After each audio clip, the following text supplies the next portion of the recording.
Marc, de me donner la pression. Surtout merci de m'avoir invité au nom de la communauté aussi de Bruxelles. Merci de cette proposition qui m'a été assez difficile en fait.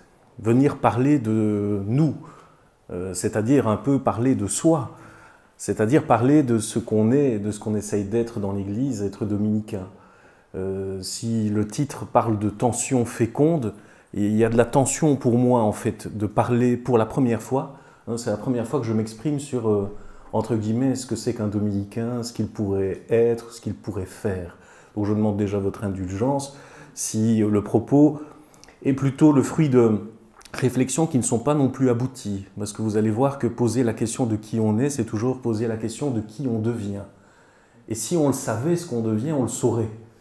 Ce qui veut dire que c'est donc une marge d'avenir, j'espère, que nous allons ouvrir ce soir. Et je suis donc heureux de partager ces réflexions avec vous et de vous entendre aussi éventuellement tout à l'heure. Donc d'abord, est-ce que le premier rang m'entend bien? Est-ce que le dernier rang aussi? Super. Très bien. Donc le titre, Tension féconde du dominicain.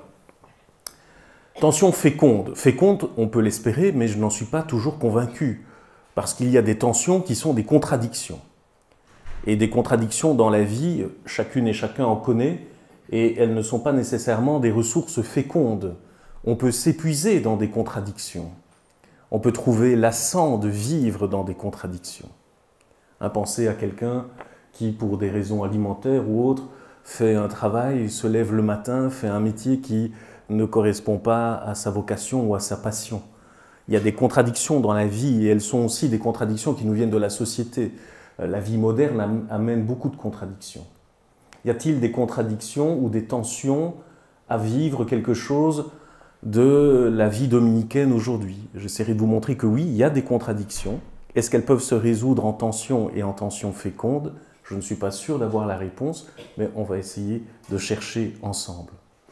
Ce que je voudrais vous présenter et vous partager ce soir, c'est, je l'espère, le moins narcissiquement possible. Ce n'est pas un plaidoyer pour ce que j'appelle bien souvent le plus grand désordre.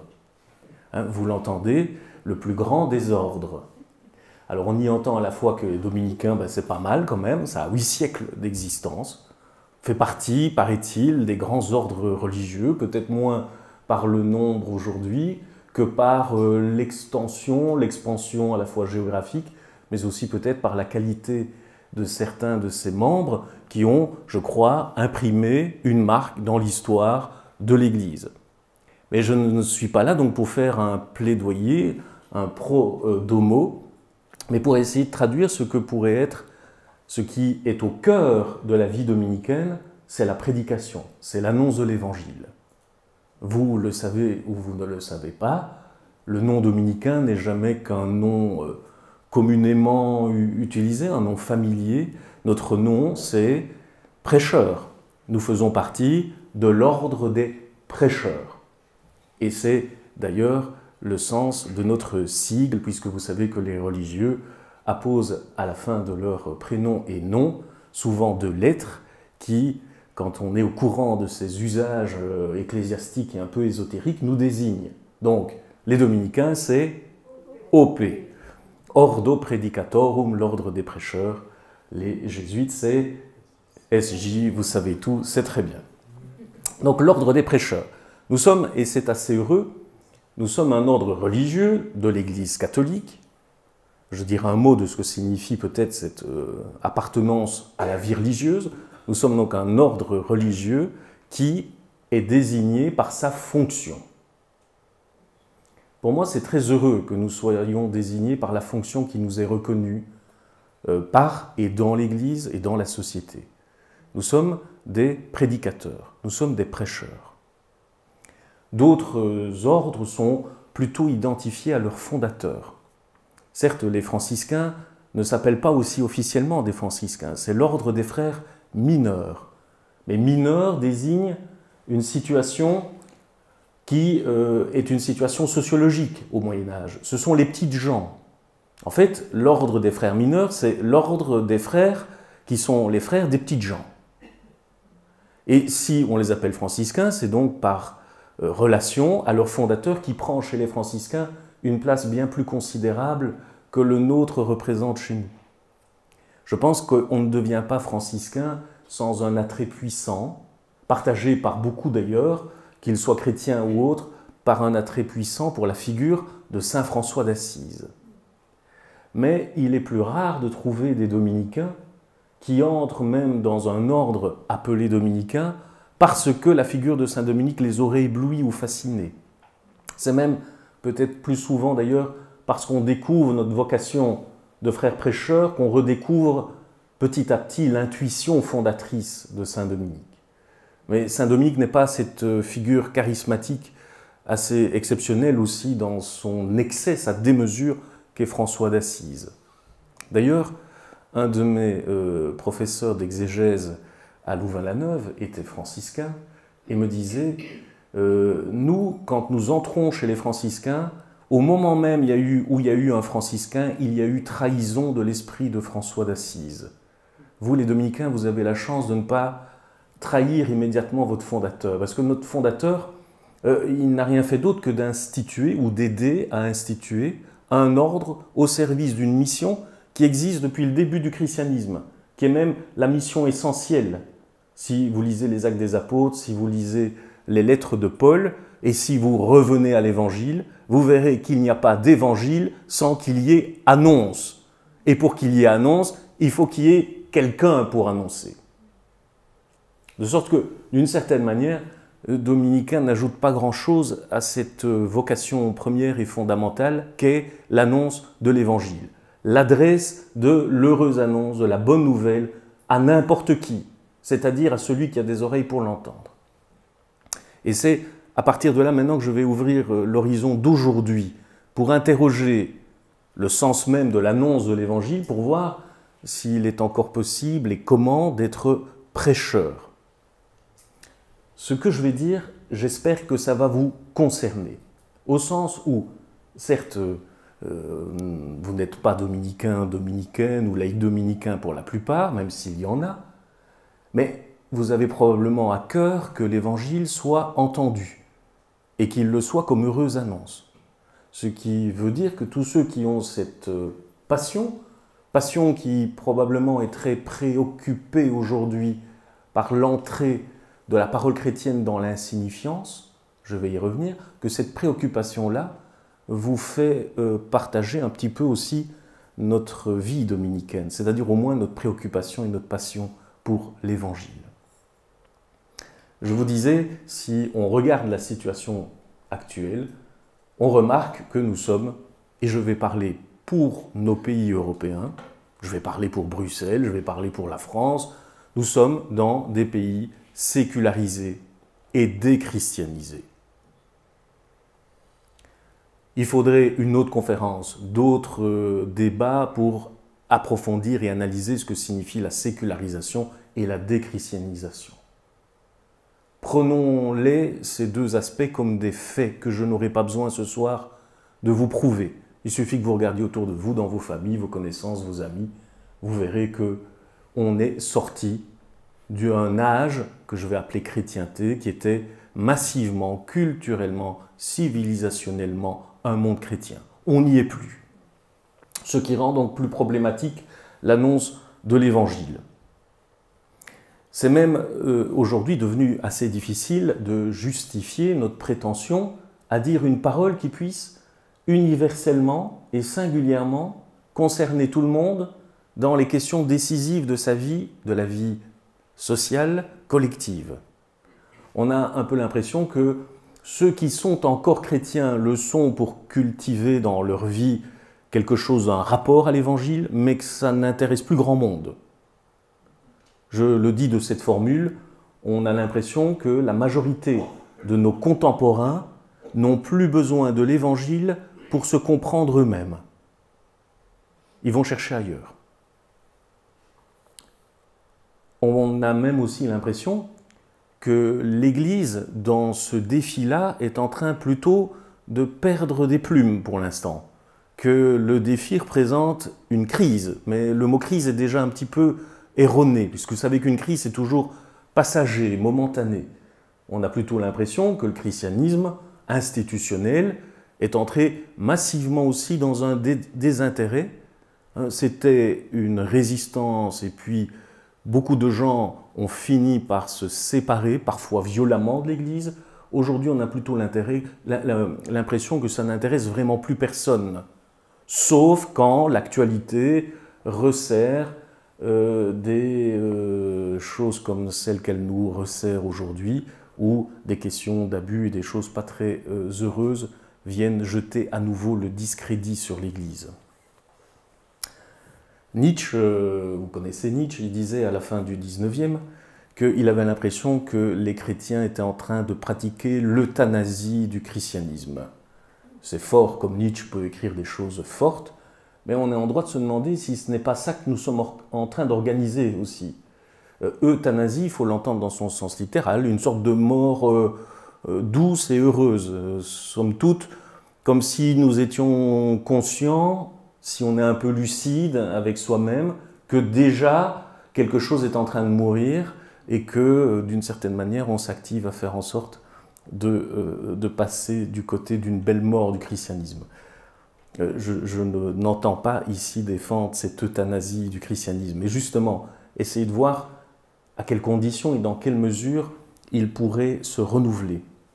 Mais il faut reconnaître que, pour l'instant, on ne voit pas très bien comment, au milieu du gué que nous sommes, passer d'un christianisme qui est en train de finir comme chrétienté à un christianisme qui serait l'avenir même de l'évangile et du témoignage évangélique. C'est ça, à mon avis, le premier lieu de la tension. C'est que les dominicains, mais les baptisés, tous ceux qui ont à cœur d'annoncer l'évangile, sentent qu'aujourd'hui, on est en train de gérer la fin d'un christianisme que j'appelle chrétienté. Et gérer la fin, c'est donc pratiquer l'euthanasie parfois, c'est faire en sorte de ne pas comment dire, s'écrouler, c'est-à-dire on est en train de mettre des rustines aux brèches et aux ruines de la chrétienté. Et en même temps, on se rend compte que l'Évangile a un avenir et qu'il faudrait mettre et dépenser nos énergies, notre intelligence, notre désir, notre volonté à construire ce christianisme qui permettrait de répondre peut-être plus efficacement, c'est peut-être pas le bon mot, mais en tout cas avec plus d'adresse au monde contemporain. On est au milieu du gué. Et ça, c'est une vraie tension. Parce que faut-il ou bien s'occuper du christianisme en train de mourir, ou bien faut-il consacrer son temps et son énergie à celui qui est en train de venir. Mais le problème, c'est que celui qui est en train de venir, on ne le voit pas, ou on ne sait pas lequel est en train de se préparer. Et que c'est sûr que nous voyons quotidiennement le christianisme qui est en train de mourir. Je suis peut-être un peu sévère, mais donc l'hypothèse que je vous propose, c'est qu'il y a une forme de christianisme historique, culturel, civilisationnel, occidental, mais il s'est diffusé dans le monde entier, qui est en train de se terminer. J'oserais même dire qu'il est déjà fini. Et ce modèle, je l'appelle donc le modèle de chrétienté. Je pense de plus en plus que ce modèle est terminé. Mais qu'il est comme les étoiles, vous savez qu'elles peuvent mourir, et qu'une étoile morte, il lui faut encore, depuis la Terre, on envoie son rayonnement pendant des années-lumière. Ou ce serait comme une queue de comète. La comète est passée, mais on en voit toujours la queue. Ce régime de chrétienté qui a donc duré grosso modo plus de 1000 ans, ce qui nous rappelle déjà que le christianisme n'est pas né comme chrétienté. S'il n'est pas né comme chrétienté, il n'y a pas de raison qu'il ne survive pas à ce régime de chrétienté. C'est justement ceux qui n'ont que ce modèle, souvent par nostalgie, ou parce qu'ils pensent que ce modèle a été exemplaire, qui peinent à imaginer que le christianisme pourrait être autre que cette chrétienté. Alors comment définir cette chrétienté ? Je vais d'abord vous rappeler que cette chrétienté, c'était donc une homogénéité au niveau social et culturel. Hein, le propre d'une chrétienté, c'est d'être homogène. Ça veut dire que tout le monde est chrétien dans une chrétienté. On est chrétien. Ce n'est pas le choix conscient, décisif pour l'Évangile qui fait la chrétienté. La chrétienté, ça se reçoit comme un héritage, souvent indiscuté. C'est-à-dire qu'on le reçoit avec le lait maternel, avec la langue maternelle. On le reçoit parce qu'on est dans un pays qui est soi-disant ou supposé chrétien. Et on en reçoit toutes les marques. Et en Belgique, ça pouvait, de la naissance à la mort, on pouvait n'être que dans le pilier chrétien, comme on dit. Naissance, dans un hôpital, une maternité catholique, inscription dans une école catholique, inscription dans un syndicat catholique, dans un parti catholique, lecture de journaux catholiques, participation évidemment régulière à la vie de l'Église catholique, etc., jusqu'à la mort. Ce monde est en train de disparaître, si ce n'est pas déjà fait. Je lisais tout à l'heure en préparant cette conférence que le prénom Marie était donné aux filles en 1900 en France, enfin représentait 20,5% de la population française en 1900. En 2016, le prénom Marie est donné à 0,3% de la population française. Ceci n'est qu'un chiffre, un chiffre qui ne veut pas dire grand-chose, sauf que ce sont des indices de la disparition visible et sociale d'une inscription jusqu'au prénom qui était la chrétienté. Donc une homogénéité religieuse, sociale, culturelle, civilisationnelle. C'est le premier trait. Le deuxième, j'utilise le terme qui est un néologisme qui a été formulé et forgé par un théologien, philosophe qui a fait de la psychanalyse, que vous connaissez peut-être, Maurice Bellay, décédé l'année dernière à l'âge de 94 ans.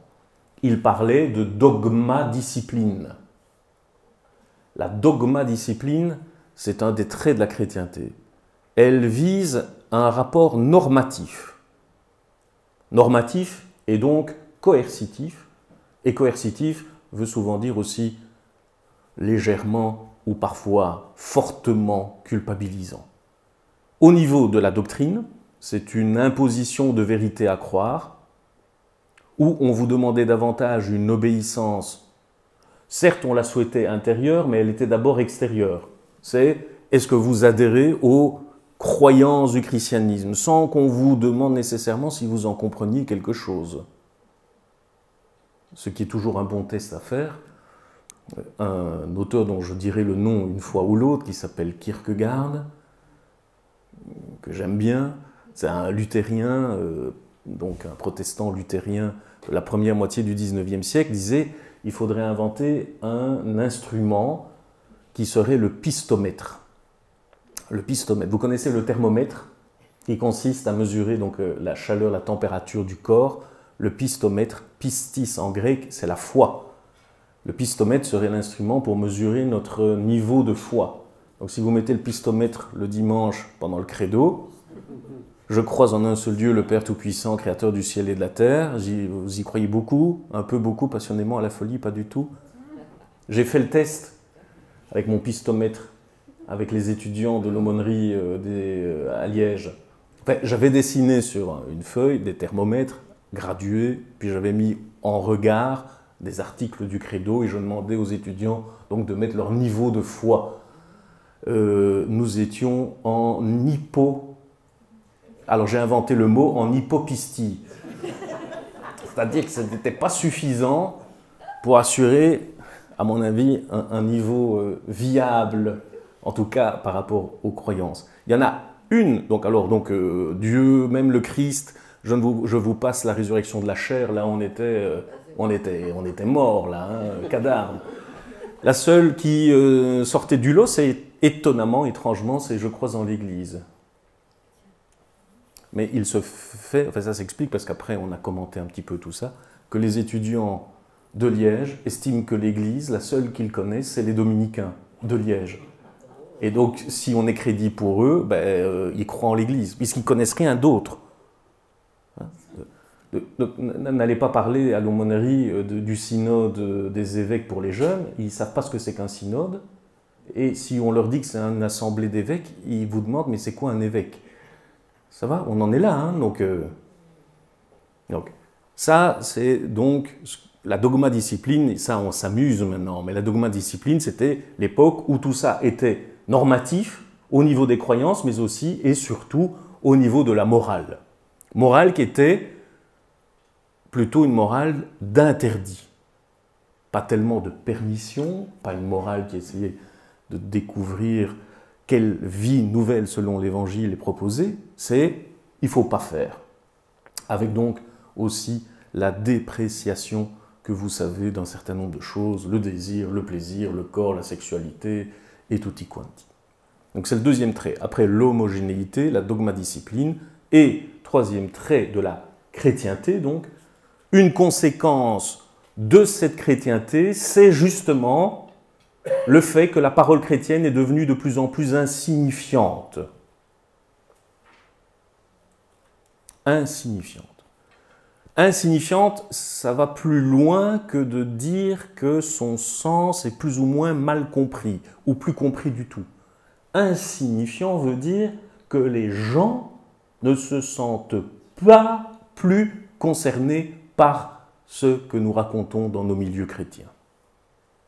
Donc c'est même pas « je ne comprends pas très bien ce que vous dites lorsque vous me parlez de résurrection, d'ascension, d'assomption, d'immaculée conception, de transsubstantiation ». Donc c'est même plus ça. Parce que tant qu'il y a encore des questions sur le sens de ces choses, c'est qu'il y a encore de l'intérêt.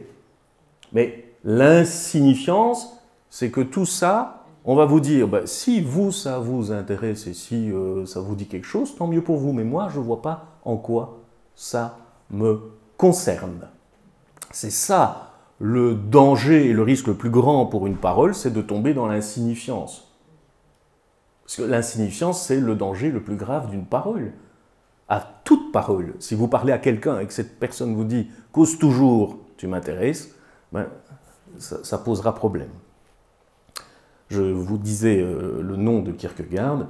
Déjà dans les années 1840, Kierkegaard dit ceci: « Une de ces conséquences malencontreuses que la chrétienté soit devenue l'ordre établi, c'est aussi le fait que les mots ne signifient plus rien ou signifient le contraire. » Et il développe ce propos. Donc les mots ne signifient plus rien.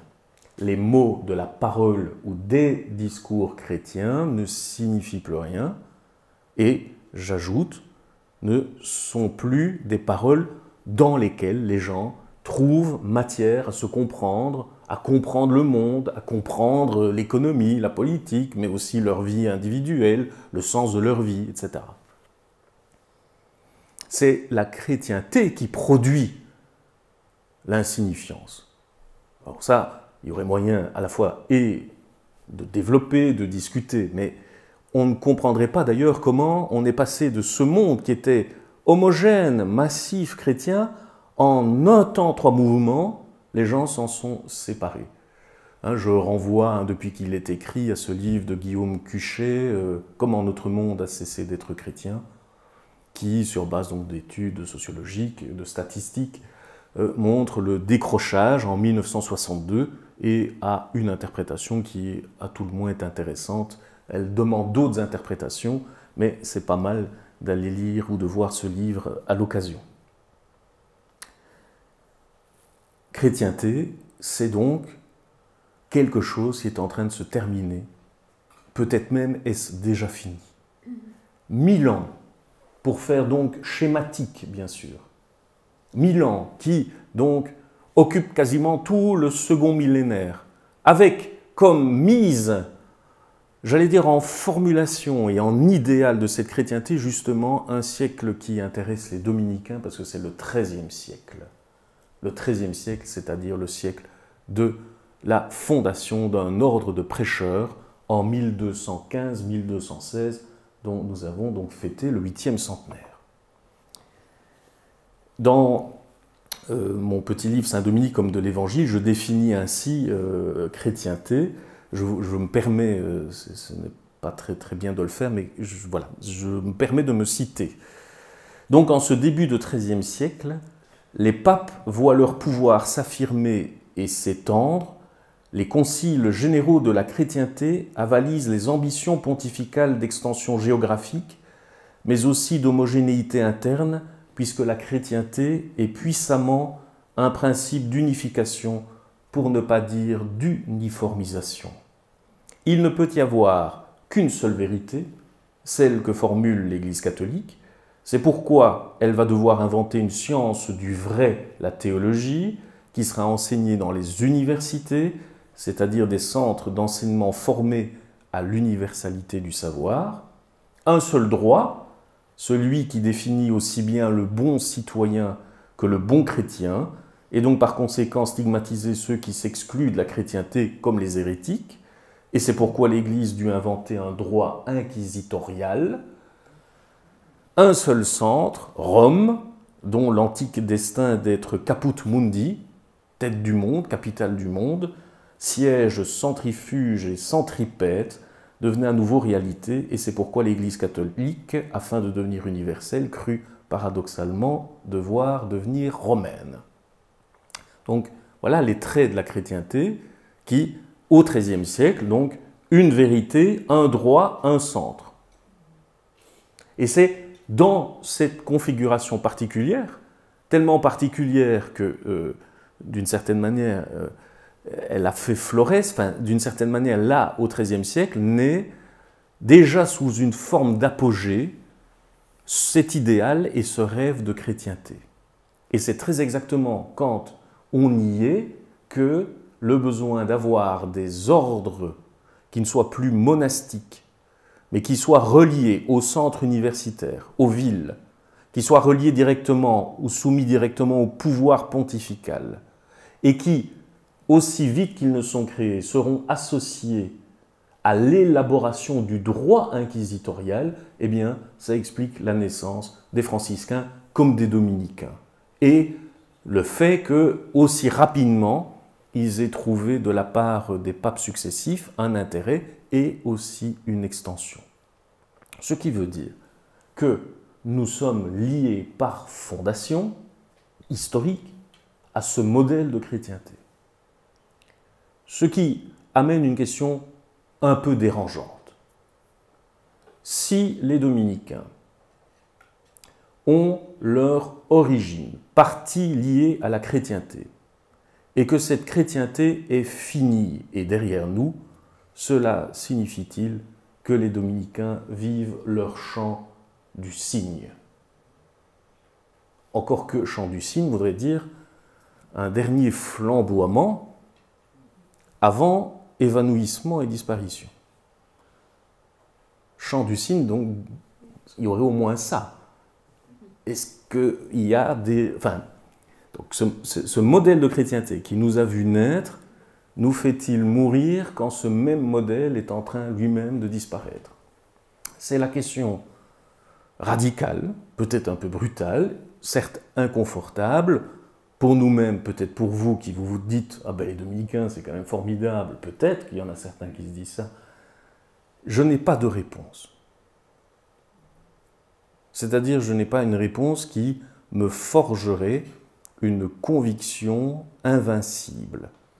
Certes, ma conviction, c'est que jusqu'à la fin des temps, il y aura l'évangile qui sera proclamé, au moins de telle manière que 2 ou 3 se réunissent pour en partager l'inouï. 2 ou 3. Puisque Jésus a mis très heureusement pour nous la barre au plus bas. 2 ou 3. Relation, et pour bien faire une relation, il faut un tiers, donc il faut un troisième, et donc c'est là que ça suffit pour qu'il y ait convocation de tous les auditeurs de l'inouï de l'Évangile, convocation que le mot « Église » signifie. En ce sens-là, il y aura jusqu'à la fin des temps, je l'espère, ce rassemblement élémentaire de ceux qui écoutent l'inouï de l'Évangile. Et il n'y a pas besoin de dominicains pour ça, comme il n'y a pas besoin de plein d'autres choses qui sont encore dans les rayons de l'Église catholique. Il n'y a pas besoin. Y aura-t-il? Il faut que les dominicains eux-mêmes, alors, deviennent, et c'est ce que je vais vous proposer, les auditeurs de l'inouï. Que les dominicains fassent partie de ce modèle de chrétienté et qu'on puisse se demander si ce modèle va perdurer, c'est aussi l'interpellation que nous adresse, j'ai dit son nom tout à l'heure, Maurice Bellay, dans son dernier ouvrage, publié de manière posthume, ici en janvier, donc il est mort en avril de l'année dernière, il était en train de terminer un livre qui s'appelle « Le Messie crucifié, scandale et folie ». Il dit, et je le cite,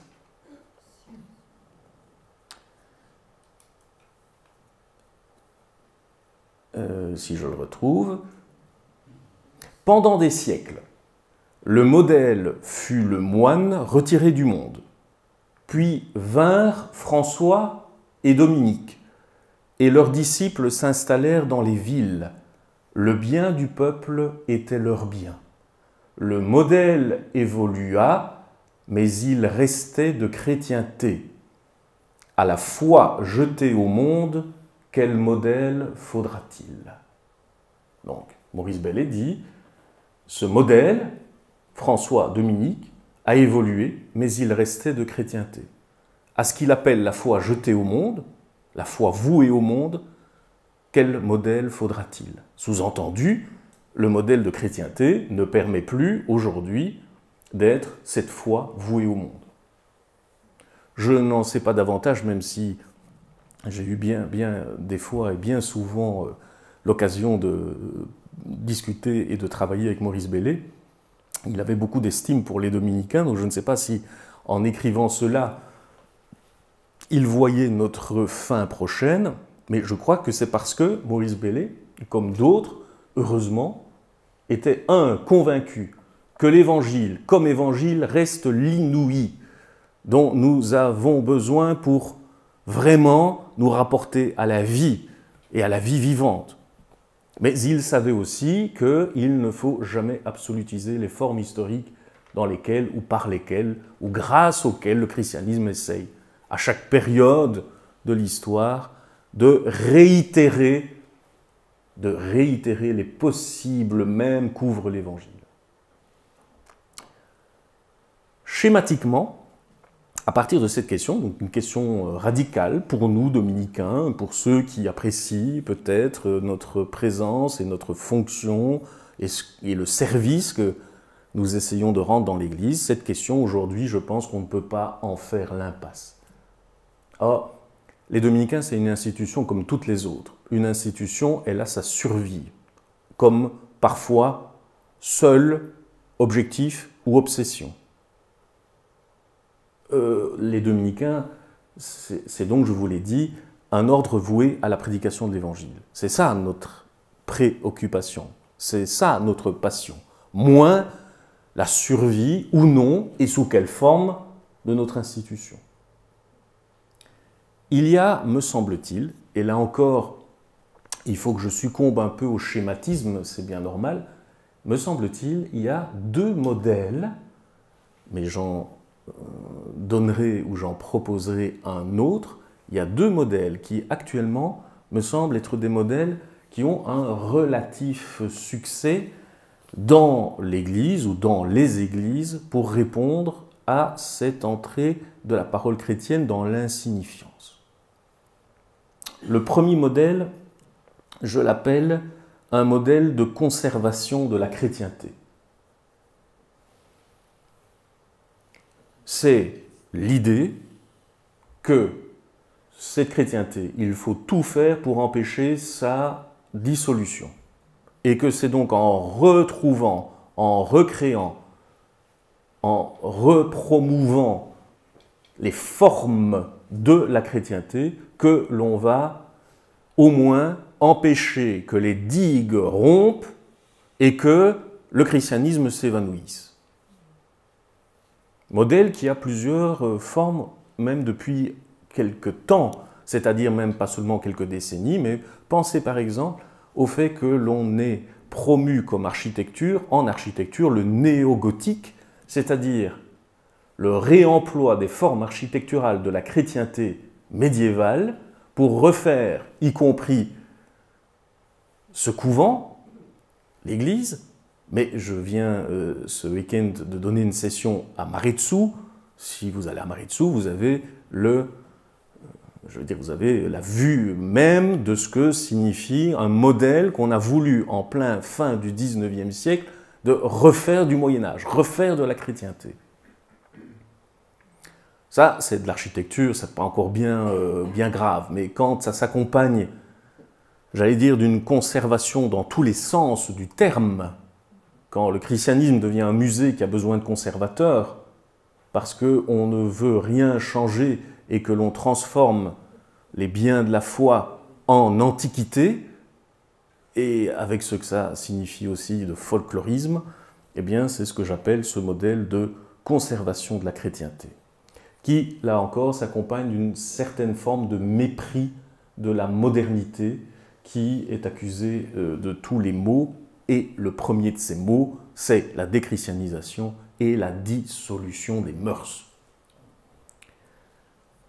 Premier modèle qui a un relatif succès, il faut bien le reconnaître aujourd'hui dans certains, en tout cas certains milieux, certains lieux, plus en France qu'en Belgique, mais c'est tout de même assez significatif que ce modèle, et on peut comprendre, hein, si vous voyez la chrétienté disparaître, une des solutions c'est d'empêcher que ça disparaisse.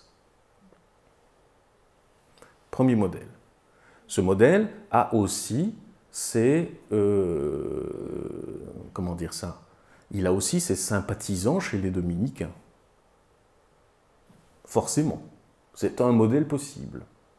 Or, je ne vise personne, je ne donnerai aucun nom, et je ne donnerai pas de nom non plus il y a des lieux ou des provinces dominicaines qui seraient peut-être plus sensibles, et avec toute une gamme de nuances, hein, parce que quand je schématise, évidemment, ce modèle a l'air un peu grossier. Il y a des formes grossières, mais il y a des formes subtiles, intelligentes et peut-être audacieuses de ce modèle de conservation ou de retour à la chrétienté. Deuxième modèle, c'est celui que j'appelle le modèle revivaliste. Le modèle revivaliste.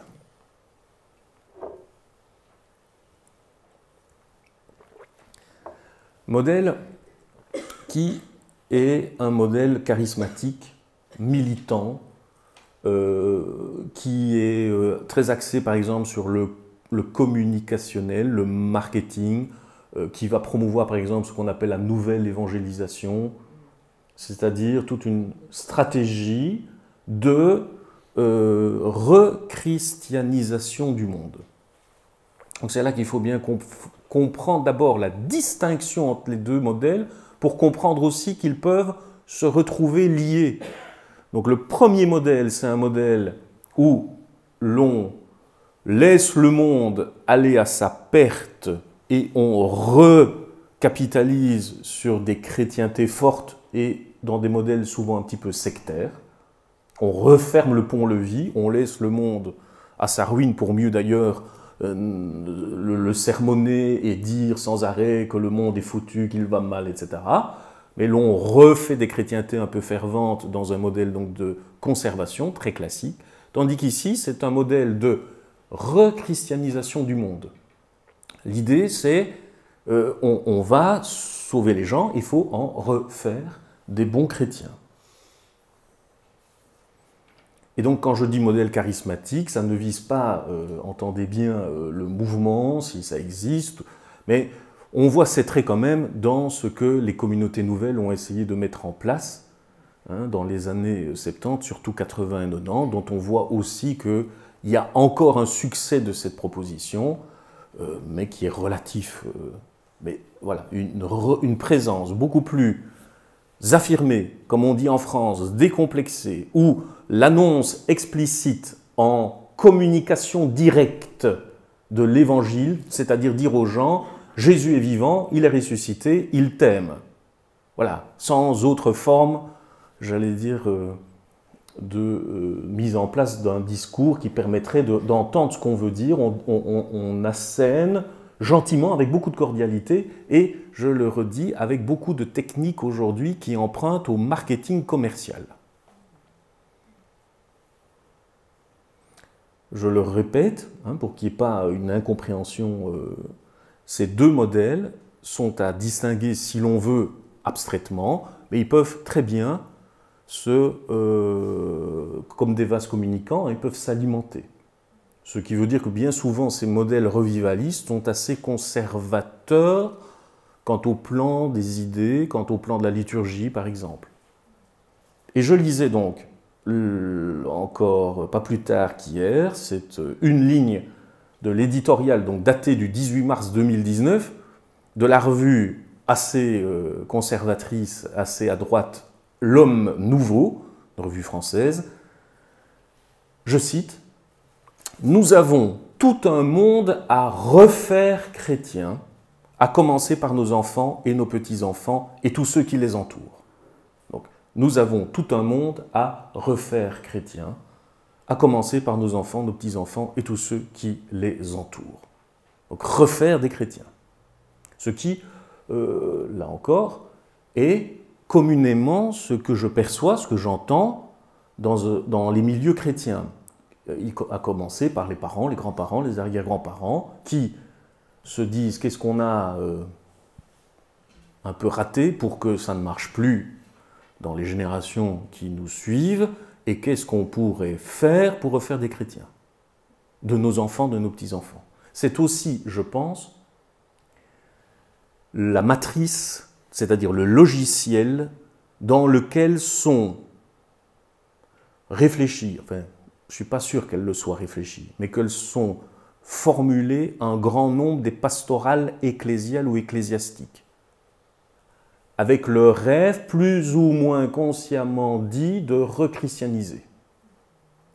Donc si vous voulez, les pastorales paroissiales, les pastorales des services diocésains, la pastorale des jeunes, de quelques diocèses que ce soit, pastorale de ceci, de cela, me semble assez motivé par l'idée que si on arrive enfin à mieux dire, à mieux communiquer, à faire un meilleur marketing, eh bien on va arriver à faire plus de chrétiens.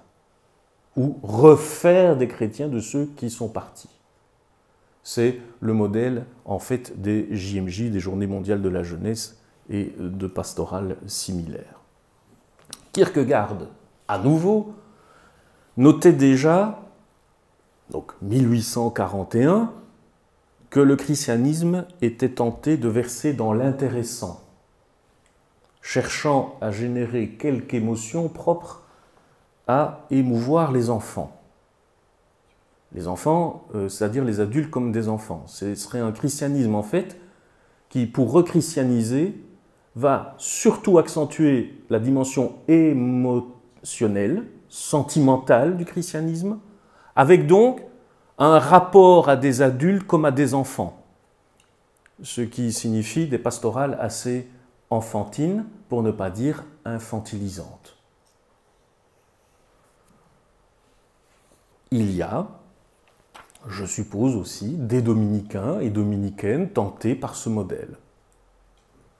Parce que ce modèle a aussi des raisons, déjà, et il a aussi un relatif succès.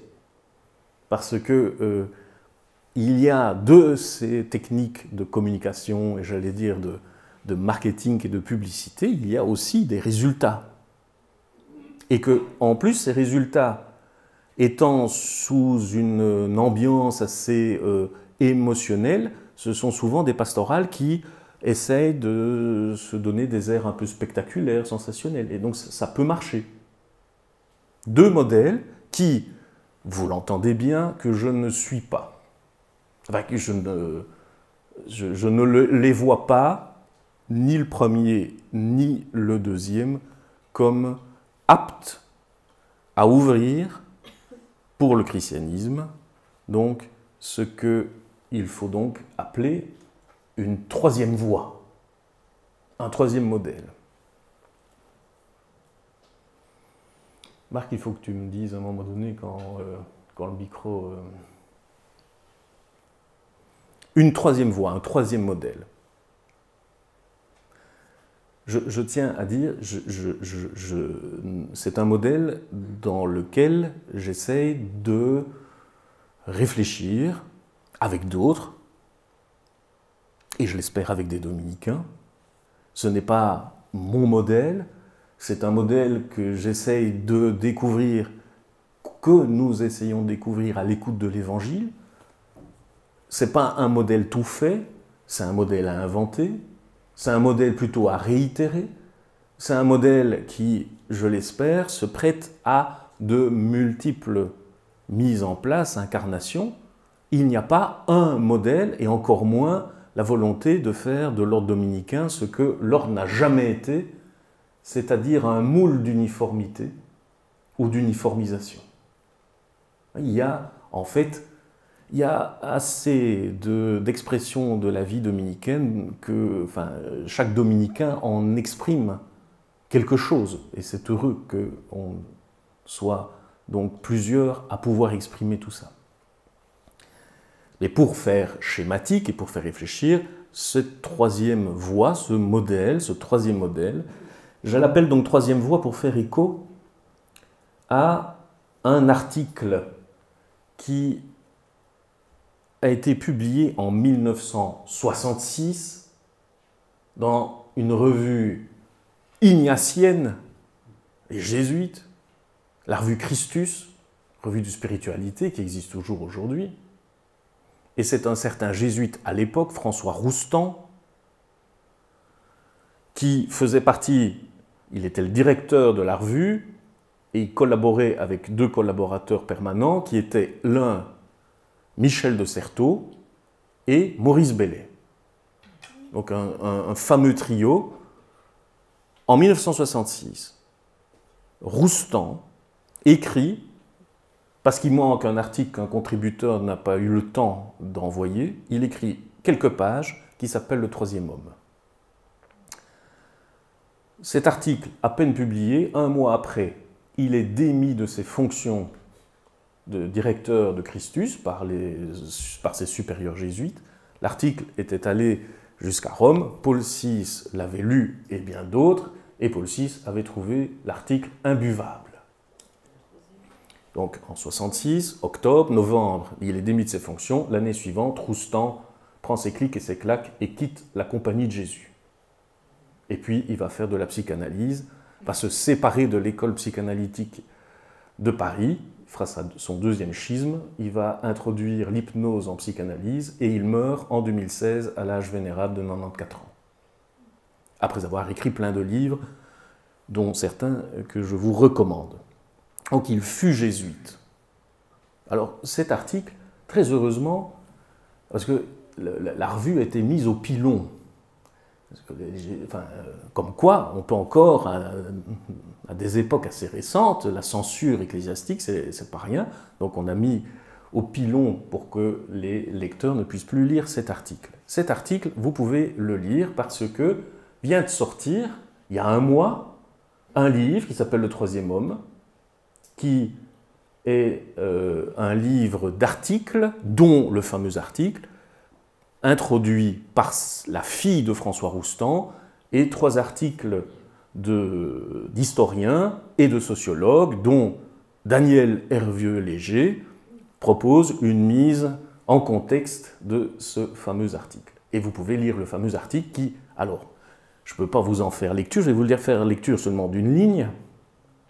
Donc c'est François Roustan qui écrit « Si la doctrine catholique est si bien pensée et proclamée aujourd'hui, pourquoi ceux du dehors n'y perçoivent-ils pas une parole neuve? Pourquoi ont-ils toujours l'impression d'y entendre l'écho d'un dialecte que les croyants sont seuls à comprendre et qui les intéresse eux seuls ?» Il n'y a rien. En fait, si vous lisez cet article qui est tout court, vous ne verrez rien qui vous choque. Tout simplement pourquoi? Parce que Roustan, en 1966, avait raison, mais avant tout le monde. Le troisième homme, c'est quoi? C'est l'homme qui continue à s'alimenter à sa mesure d'un rapport à l'Évangile, mais pour cela quitte l'institution. mais c'était trop tôt de le dire. Pourquoi c'était trop tôt à ce moment-là? Parce que le Concile Vatican II, qui était en train de se terminer, enfin qui venait de se terminer, donnait pour tous les clercs l'impression qu'un nouveau printemps ecclésial allait tellement fleurir que la redécouverte par l'Église d'elle-même allait rendre cette Église si, j'allais dire, si remarquable, enfin pas remarquable, mais enfin en tout cas que les gens allaient y rester, d'autant mieux qu'elle se serait réformée. Et Roustan est un des seuls à montrer que c'est absolument pas ça qui va se passer. Et il ne propose, et c'est ça qui lui a été en fait fondamentalement reproché, il ne propose aucune solution pastorale. Donc il fait le diagnostic et puis il ferme le banc, allez voir ailleurs. Pas de solution pastorale. Il l'écrit même, et c'est, enfin plutôt, pour être plus précis, c'est donc dans l'article de Daniel Hervieux-Léger qu'elle écrit, qui s'intitule « L'évaporation des engagés », un excellent article qui décrit très bien le processus de ce qu'elle appelle le désinvestissement croyant, qui fut paradoxalement initié par l'exigence d'un christianisme parlant au monde. Et Daniel Hervieux-Léger écrit ceci: « La subjectivisation des contenus croyants, engagés à des fins d'appropriation personnelle de la vérité du croire, autant que leur transposition, mise en œuvre au nom de la communicabilité du message dans le monde de ce temps, se retournaient ensemble in fine contre l'acte de croire lui-même. » Bon, phrase un peu difficile, mais elle veut dire que ce processus où les contenus croyants sont devenus subjectifs s'est retourné contre l'acte de croire, et que, de plus en plus, se sont donc séparés de l'Église, sans faire de bruit, des gens pour qui, finalement, croire n'avait plus vraiment de sens. En tout cas, croire en régime chrétien. Donc je pose la question, puisque Kant et les auteurs de ce petit livre, paru donc chez Odile Jacob ici en janvier 2019, disent « Roustan a eu raison avant tout le monde et rien n'est venu modifier son constat. Mieux, il s'est accentué. » Donc il y a un côté inexorable de quoi? C'est entrée de la parole chrétienne dans l'insignifiance.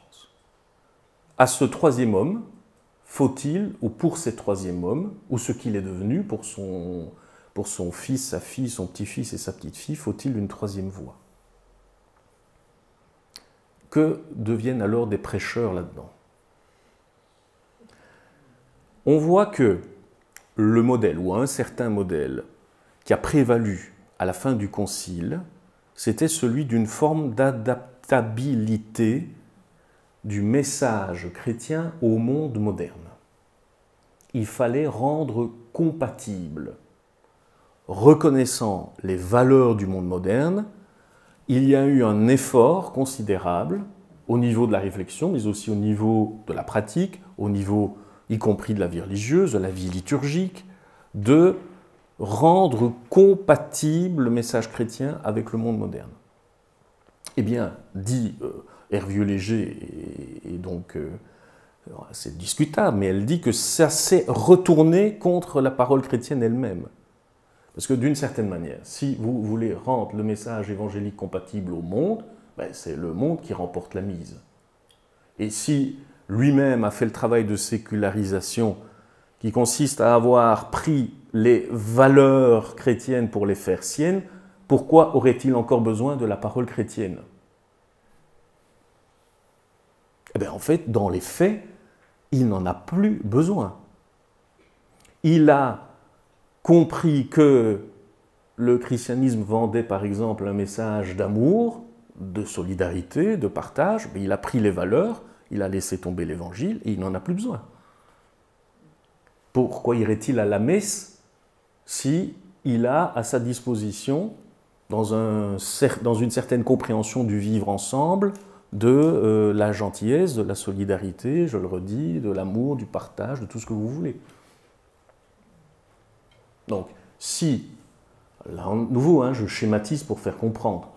Si ce qui prime, c'est l'adaptabilité au sens de compatibilité, c'est-à-dire si je fais en sorte, dans le message de l'Évangile, de ne faire entendre que ce que déjà l'homme ou la femme moderne, et de modernité avancée, comme on dit aujourd'hui, c'est-à-dire une modernité psychologique basée sur l'individu, comme disait Jean Baudrillard, donc une modernité qui n'a plus que la valeur de l'individu.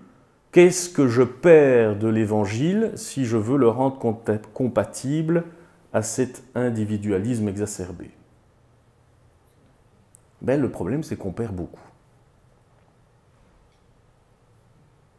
Donc, autrement dit, je crois qu'on peut dire que théologiquement, l'Évangile n'est pas réductible à la somme ou même à l'horizon des valeurs que se sont données les hommes en modernité et en modernité avancée qui confinent plutôt au nihilisme qu'à autre chose. Ce qui veut dire qu'il reste à l'écoute de l'Évangile à entendre ce qui, sans être immédiatement compatible et sans prendre les gens à rebrousse-poil, leur ouvrirait une réserve, j'allais dire, à penser, à vivre et à désirer que l'Évangile donne à entendre. J'appelle ça l'inouï. L'inouï. C'est le non-ouï. C'est ça que le mot veut dire. Non-ouï, pourquoi? Parce que souvent, on n'entend que ce qu'on a toujours déjà entendu. Et que si on n'entend que ce qu'on a déjà entendu, on risque de fait de l'Évangile de n'entendre que ce que on en sait. Et maintenant, malheureusement, de ce qu'on n'en sait plus, de son ignorance. Or, l'Évangile, c'est la parole qui dit ce qui n'est pas encore monté du cœur de l'homme, dit Paul. C'est ce que nos yeux n'ont pas encore vu, ce que nos oreilles n'ont pas encore entendu, sans quoi l'Évangile serait purement et simplement, à un moment donné, réductible à ce que nous pensons, à ce que nous désirons, à ce que nous voulons, à ce que nous projetons. Si l'Évangile est le pur et simple décalque de notre vision des choses, pourquoi se mettre à écouter l'Évangile? Si ce n'est donc, si vous voulez, qu'une simple sagesse qui serait toute, entre guillemets, déductible de nos catégories. L'inouï, c'est ce qu'on n'a pas encore entendu. C'est ce qui résiste à une écoute qui est une écoute par digestion et assimilation. C'est donc aussi une écoute qui résiste à la mise sous carcan et sous couvercle dogmatique disciplinaire. L'Évangile est un au-delà ou une autre mesure ou une mesure débordante de ce que Dieu aspire pour l'être humain, ce dont nous ne savons pas encore vraiment l'ampleur, mais que l'Évangile, à la mesure de notre écoute, nous fait entendre. L'inouï. L'inouï offre de quoi activer et travailler des ressources. Parce que ce qu'on n'a pas encore entendu, c'est cela même qu'il nous faut travailler aujourd'hui. Donc les gens sont en partie et grandement lassés par le rabâchage d'une parole chrétienne qui, au lieu de faire entendre le neuf et le vif, donne toujours l'impression de ne faire entendre que l'ancien, le dépassé. L'inouï, c'est l'avenir de l'Évangile. C'est sa réserve de sens pour demain et après-demain et pour après-après-demain.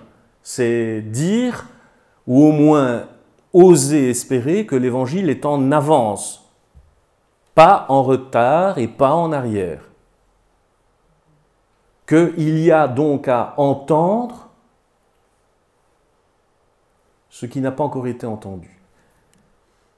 je précise, l'inouï n'est pas un message à l'intérieur du message, c'est pas entre les lignes, c'est pas un code, c'est pas un secret que seuls auraient découvert les gens qui savent.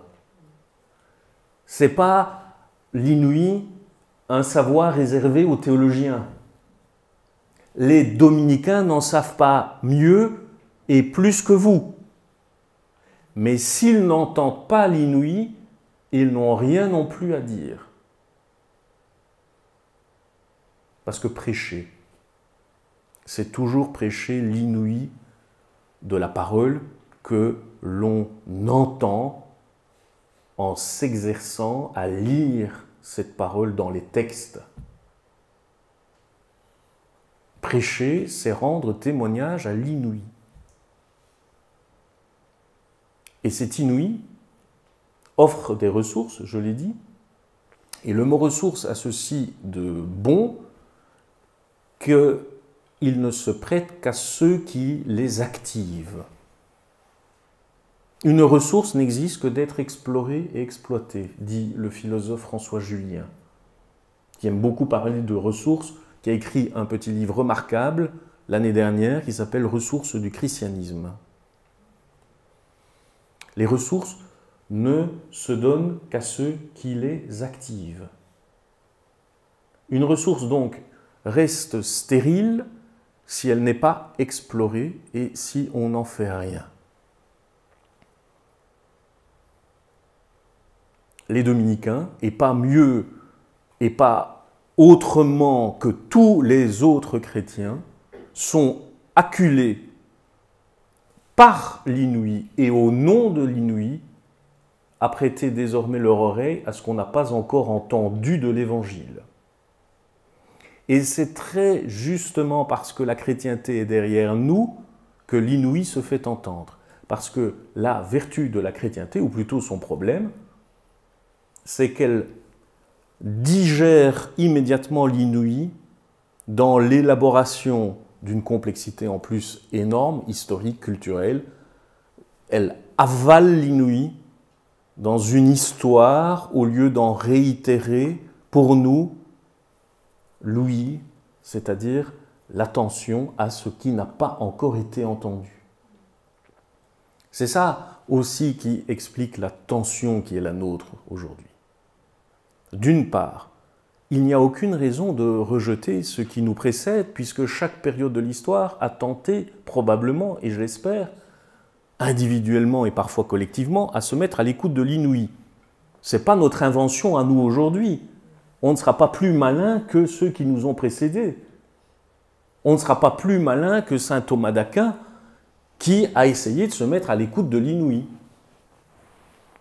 Mais on peut ne pas se mettre à l'écoute de l'inouï. On peut préférer la surdité, puisque l'inouï a ceci de propre que dès qu'on entend l'inouï, on est dans la zone du risque. Parce que si vous entendez ce que vous n'avez pas encore entendu, à quelle remise en question de ce que vous croyez, à quel changement de mentalité et d'esprit, ce qu'on appelle métanoïa en grec, à quelle reconfiguration de votre existence, à quel changement de vie l'inouï ne pourrait-il pas être enfin l'ouverture, l'horizon? Pour celui ou celle qui préfère l'assurance tranquille et jamais dérangée d'une appartenance religieuse, l'inouï, c'est plutôt à recouvrir, à obstruer. L'inouï ne se donne que dans ce que l'inouï permet, le risque et l'audace de la confiance, de la foi, de l'espérance, de l'amour. Somme toute des opérations très évangéliques, puisque je viens de dire rapidement les vertus théologales. L'inouï, c'est le chantier pour aujourd'hui. Et il l'est pas parce que nous aurions un énième plan pastoral ou une année pastorale qui s'appellerait l'inouï. Non, l'inouï, c'est de toute façon la matrice même de la parole chrétienne, puisque Jésus ne parlait que pour faire entendre l'inouï qu'il appelle le royaume de Dieu. Preuve, s'il en est que c'est l'inouï qui est la parole du Christ, c'est qu'il dit l'inouï dans le genre littéraire ou la parole qui dit le mieux ce qu'on n'a pas encore entendu, ça s'appelle la parabole. Une parabole, c'est exactement ça, c'est une métaphore déployée au niveau d'un récit qui fait entendre ce qu'on n'a pas encore entendu. Ce qui fait que chaque parabole, partant d'un horizon de familiarité avec la vie humaine, les activités humaines, l'existence humaine ou la nature, à un moment donné, fait changer ou déplacer ou dérouter la logique habituelle qu'on a pour nous faire entendre ce qu'on n'a pas encore entendu. Vous réentendrez cet inouï dimanche prochain, parabole du Père miséricordieux, du Fils prodigue, ou tout ce que vous voulez, qui, et si on l'entend bien, fait entendre un incroyable inouï. Mais c'est aussi, en vous citant cette parabole hyper connue, trop déjà entendue, qui fait que dimanche prochain, aussi nos lectures et un nombre incroyable d'homélies vont recouvrir, on va dire, ben oui, c'est la parabole de l'amour miséricordieux du Père. Oui, mais c'est un Père qui est miséricordieux avec son cadet, et puis qui a l'air de traiter avec une relative dureté son fils aîné. Ça ne vous a jamais semblé étrange, si pas un peu scandaleux, que celui qui fait toujours bien et qui travaille pour son père ne reçoive rien, et même que son père n'a pas l'air de s'étonner beaucoup qu'il n'a pas un chevreau, alors que l'autre, qui a gaspillé, à peine revient-il qu'on lui fait faire, qu'on lui donne un festin démesuré, c'est-à-dire excessif. Comment voulez-vous comprendre cette parabole si nous estimons quand même un peu gens de bien, nous ne sommes pas un peu agressés par le sort réservé au fils aîné dans cette parabole? Si l'on n'entend pas ça, comment voulez-vous que cette parabole nous parle de l'inouï, c'est-à-dire du renversement, et donc de la démesure, de cette bienveillance exprimée par le Père de la parabole? L'inouï, c'est la ressource vitale, toujours à activer et donc toujours actuelle, qui est d'entendre dans la parole ce qu'on n'a pas encore entendu, fait le prêcheur. Donc, si il me faut bientôt, avant que nous ayons un échange entre nous, s'il faut donc répondre à la question « c'est quoi un dominicain ?» Un dominicain, c'est un prêcheur. Un prêcheur, ce n'est pas d'abord un discoureur, même si c'est comme ça qu'on les connaît, et même si c'est ce que je suis en train de faire. Un prêcheur, c'est un auditeur. Un auditeur de quoi? De l'inouï. S'il n'entend pas l'inouï, c'est pas grave, il faut qu'il retravaille. Il l'entendra peut-être demain. Et si on ne l'entend pas tout seul, c'est bien de l'entendre en mettant nos ressources d'écoute de l'inouï ensemble. C'est la seule, à mon avis, justification fondamentale de ce que les prêcheurs prêchent en communauté, c'est-à-dire en communauté, c'est en mise en commun de nos écoutes respectives de l'inouï. Et puis après, on essaye de s'entendre, c'est une autre chose. Et puis après, on essaye d'organiser nos couvents, c'est encore une autre chose. Mais un couvent qui n'est pas d'abord un peu un laboratoire à l'écoute de l'inouï, ce n'est jamais que une garçonnière ou un habitat groupé pour animateurs pastoraux.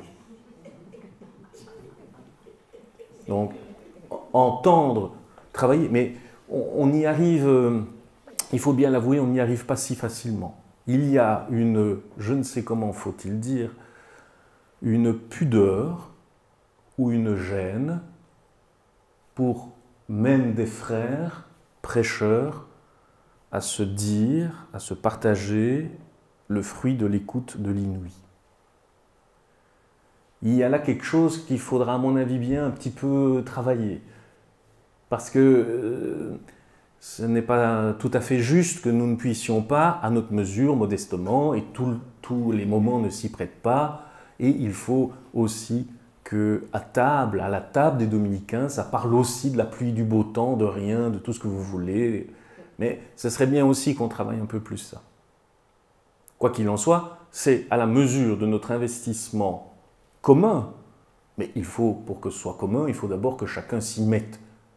Donc ça devient l'investissement que je dis toujours insubstituable. Insubstituable, ça veut dire que pour vous comme pour moi, si nous ne sommes pas à l'écoute de l'inouï, eh ben l'inouï il repassera, mais il ne sera pas entendu. Et s'il n'est pas entendu, il ne sera pas dit. Il ne sera pas proclamé, il ne sera pas prêché. On n'en rendra pas le témoignage. Y aura-t-il des dominicains demain ou après-demain? Je n'en sais rien. Mais l'inouï, lui, il est là. Et c'est lui qui nous motive et qui nous appelle. Juste 2 citations. Kierkegaard toujours, donc luthérien, les ordres religieux, ils ont été envoyés à la poubelle de l'histoire par Luther et ses disciples. Kierkegaard demande, la question reste pourtant de savoir si les ordres monastiques ne redeviendront pas une nécessité, afin d'avoir tout de même des pasteurs ou des gens ne vivant que pour prêcher. Pas de commentaire. Et puis Paul. Je me suis fait, écrit-il aux Romains, je me suis fait un point d'honneur de n'annoncer l'évangile que là où le nom de Christ n'avait pas encore été prononcé, pour ne pas bâtir sur les fondations qu'un autre avait posées. Ainsi, je me conforme à ce qui est écrit, ils verront ceux à qui on ne l'avait pas annoncé, et ceux qui n'en avaient pas entendu parler comprendront. Le dominicain se fait un point d'honneur à n'annoncer le nom du Christ que là où il n'a pas encore été entendu, c'est-à-dire même au milieu chrétien, à ceux qui veulent au moins aspirer à entendre ce qu'ils n'ont pas encore entendu, l'inouï. Je vous remercie.